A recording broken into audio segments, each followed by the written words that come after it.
napag-usapan natin ang patungkol sa pag-torture nitong si Apito kay Dino, kung saan ginamit nitong si Apito ang kanyang phantasm needle. Pero bago natin simulan itong video na ito, ay i-roll muna natin ang intro. Hello everyone and welcome to my channel, ang inyong source ng Tagalog na Tansura Contents. Sa channel na ito pinag-uusapan natin ang mga nangyayari sa may Tansura universe. So without further ado, let's get into the video.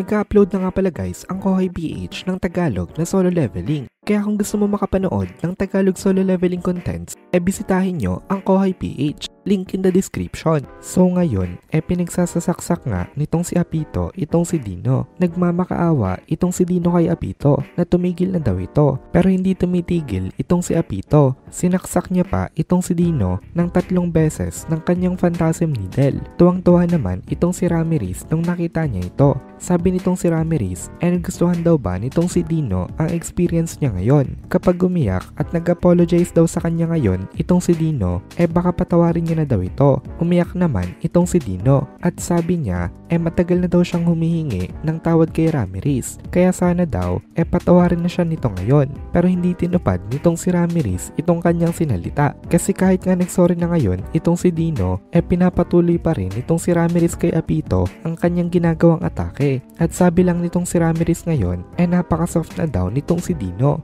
In the first place daw, binitray nitong si Dino ang kanya napakabusilak na puso. Kaya hindi niya daw kayang patawarin ng ganun-ganun na lang itong si Dino ngayon. Pagsisisihin niya daw ito ng mabuti para next time hindi na talaga ito umulit. Tapos biglang tinawag nitong si Ramirez itong si Beretta. Parang napalala niya lang lalo ngayon ang situation nitong si Dino. Kasi ngayon, pati itong si Beretta, pinapasali ulit nitong si Ramirez sa laban. Currently, hindi nga natin masasabi na laban. Kasi tinotorture pa nga rin itong si Apito si Dino. At hindi makagalaw itong si Dino ngayon. Rinig na rinig ang mga scream nitong si Dino sa may buong Coliseum. Pero actually, malapit na daw matapos itong punishment na ito. So ngayon nga, nasa control room sila. Ngayon, natutuwa itong si Trini.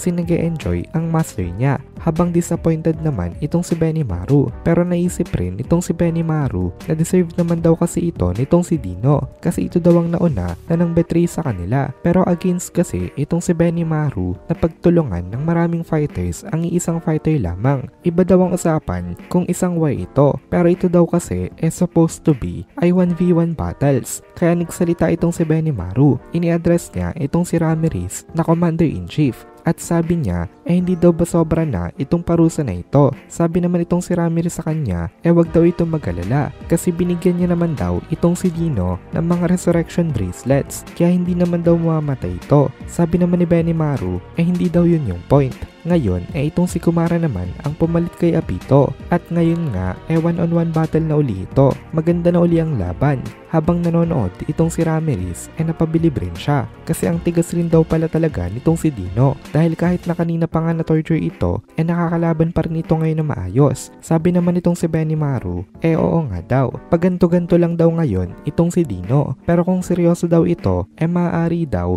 na natalo na sila kanina. Nagsalita rin naman itong si Ramirez na sa tingin niya daw, alam na nitong mga ito na impostor lang itong si Zijon na nandito ngayon. Alam na nitong si Ramirez from the very beginning na hindi lalaban seriously itong si Dino sa kanila. Umiiyak ito na parang bata, pero hindi talaga nito inilalabas ang kanyang full potential. Kaya ngayon napagdesisyonan na nitong si Ramirez na patawarin na nga ito. Kaya nagsalita itong si Ramirez sa kanya na ngayon daw na natalo na nila lahat ng mga invaders at napatay niya na itong si Dino ng at least 2 beses. Hindi daw ba time na para ma-realize nitong sila Dino na under control nga sila? Of course, alam na nitong sila Dino ito at alam rin yon nitong si Ramirez. Ang point lang nitong si Ramirez dito tumigil na muna itong sila Dino. Pero away nga itong sila Benimaru na hindi ganun kadali ito kasi under control talaga itong mga ito nitong si Feldway. Nagtanong naman itong si Benimaru kay Ramirez na kumusta na daw ang kanilang rate of progress. Sumagot naman itong si Ramirez dito na tapos na raw nila ang isolation of the hierarchy. And as for the erosion rate naman daw nitong si Vega, around 90% na daw ito. Sabi naman itong si Benimaru,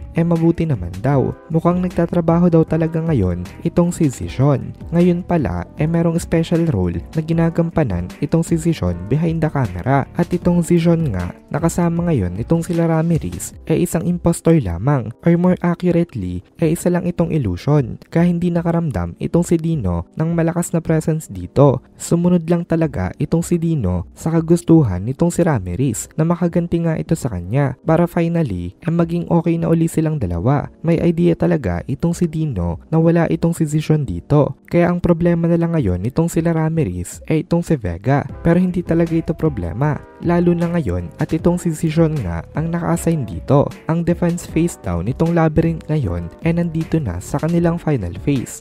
Finally, kalmado na ngayon ang atmosphere nitong labyrinth na ito dahil satisfied na itong si Ramirez sa mga nangyari. Maging sila Shuna nakita kung gaano ka-cruel si Ramirez kay Dino. Pero naisip nitong si Shuna na nakailang beses na daw ito na nakaganti kay Dino kanina. Kaya sa tingin niya daw, iba talaga ang gusto na mangyari nitong si Ramirez sama. Hindi lang basta pagganti ang gusto nito mangyari. Ang gusto niya mangyari ang maibalik itong sila Dino sa may side nila. Kaya paulit-ulit na pinatay nitong si Ramirez si Dino kasi inia-analyze kasi nitong si Ramirez ang control circuit at tumahanap siya ng way kung paano mapapalaya itong si Dino dito. Kaya hindi nagsalita itong si Shuna kahit na nakikita niya nga ang nangyayari kanina. Pero meron akong tanong sa inyo. Nabanggit ni Benimaru kanina na kung seryoso daw itong si Dino malamang ay sila daw ang natalo. Knowing na wala nga itong si Zishon dito ngayon, sa tingin nyo ba ay kaya nitong si Dino na labanan ng 1v1 itong si Benimaru? At kung mag-all out itong dalawa, sino ang mananalo sa kanila?